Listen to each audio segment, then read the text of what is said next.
حوالہ کیا ہے. ذرا اپنے دل پہ ہاتھ رکھ کے یہ بتا دیں آپ پھر سے جنرل باجوہ اور جنرل فیض کا احتساب چاہتے ہیں جنہوں نے 2018 میں آگے میں شروع میں ان کے سوال کا جواب دے چکا ہوں. Across the board accountability. جی ندیم صاحب آپ بات کریں. 2018 کے بعد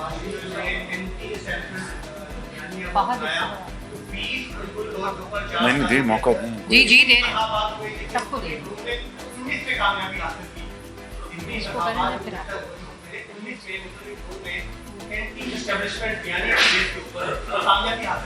اب ووٹ کو عزت دو کا جو بیانیہ ہے اور آپ نے کوشش کی کے بعد عزت دو کے ٹکٹ کہہ رہے ہیں جو کہ نہیں ہو سکا. آپ بتائیے گا کہ ووٹ کو عزت دو کا جو بیانیہ ہے اس کو آپ کیوں پیچھے چھوڑ رہے ہیں؟ قطر پیچھے نہیں چھوڑ رہے ہیں. ووٹ کو عزت دو اپنی جگہ ہے اور 2013 میں لوگوں نے ووٹ کو عزت دو کے نعرے پر ووٹ دیا. 2018 میں لوگوں نے اور کروڑوں لوگوں نے ووٹ کو عزت دو کے نام پر ووٹ دیا. ووٹ کو عزت کا کیا مطلب ہے کہ آپ نے, میں آپ ہی کی بات کرتا ہوں, اگر آپ نے مہربانی کر کے ہمیں ووٹ دیا ہوگا, میں مثال دے رہا ہوں 2013 کے الیکشن میں, تو اس کو عزت نواز شریف نے شبانہ روز محنت کر کے 20 گھنٹے کی لوڈ شیڈنگ ختم کر کے آپ کو دی. یہ ووٹ کی عزت ہے. اور یہ جو آپ کہہ رہے ہیں کہ اینٹی اسٹیبلشمنٹ کی جو بات آپ نے کی, تو ووٹ کو عزت دو کا مطلب یہ ہے کہ ووٹ ملا, اس کے نتیجے میں ووٹروں کی خدمت کرو. تو یہ بات بالکل اس میں کوئی راکٹ سائنس نہیں ہے. بھائی بات سمجھے میری. آپ سوال کرتے ہیں, میرا آپ جواب سنیں نا, آپ اس سے اتفاق نہ کریں, آپ کی مرضی ہے. اور بات سنیں پلیز, بات سنیں.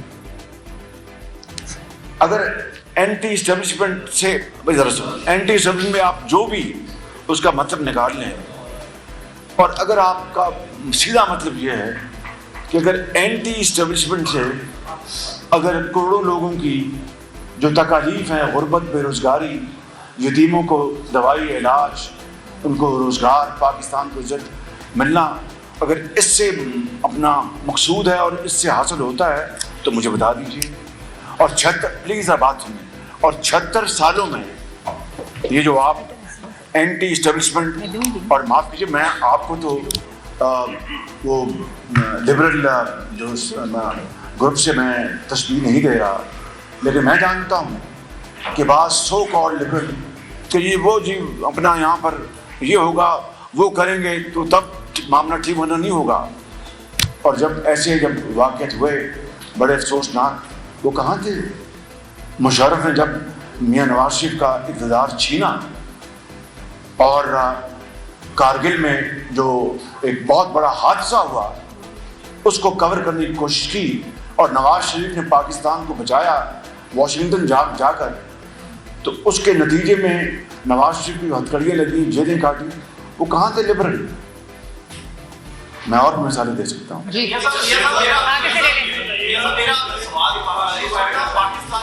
پاکستان کی سیکیورٹی کے حوالے سے سوال ہے کہ دہشت گرد حملے پچھلے کچھ ٹائم میں کافی زیادہ بڑھے ہیں, اور جو پچھلے ایپیکس کمیٹی کی میٹنگ ہوئی تھی, گرانڈ سیٹل کی, اس کو انہوں نے فیصلہ کیا کہ جتنے بھی افغانی غیر قانونی طریقے سے پاکستان آئے تھے ان کو واپس بھیج دے رہے. 30 اکتوبر کی تاریخ دی گئی ہے. آپ اس کو کس طرح دیکھتے ہیں؟ دوسرے پی آئی اے کی نیچکاری کا کام سے شروع ہو گیا, آپ کے دور میں یہ کام شروع ہوا.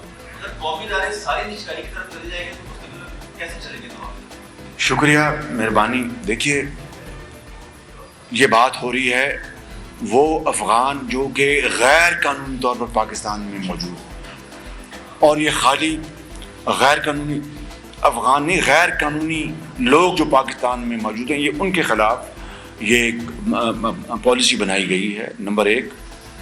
نمبر 2, یہ میں جدا طور پر یہ بات کر رہا ہوں کہ حالیہ دنوں میں اور حالیہ مہینوں میں, بلکہ پچھلے 2 سالوں میں جو دہشت گردی میں اس ملک میں جو ایک دم اس میں جو تیزی آئی ہے, اور وہ بے گناہ سینکڑوں ہزاروں لوگ شہید ہو گئے ہیں دوبارہ, اس کے تہ میں آپ کو جانا چاہیے, ہمیں جانا چاہیے.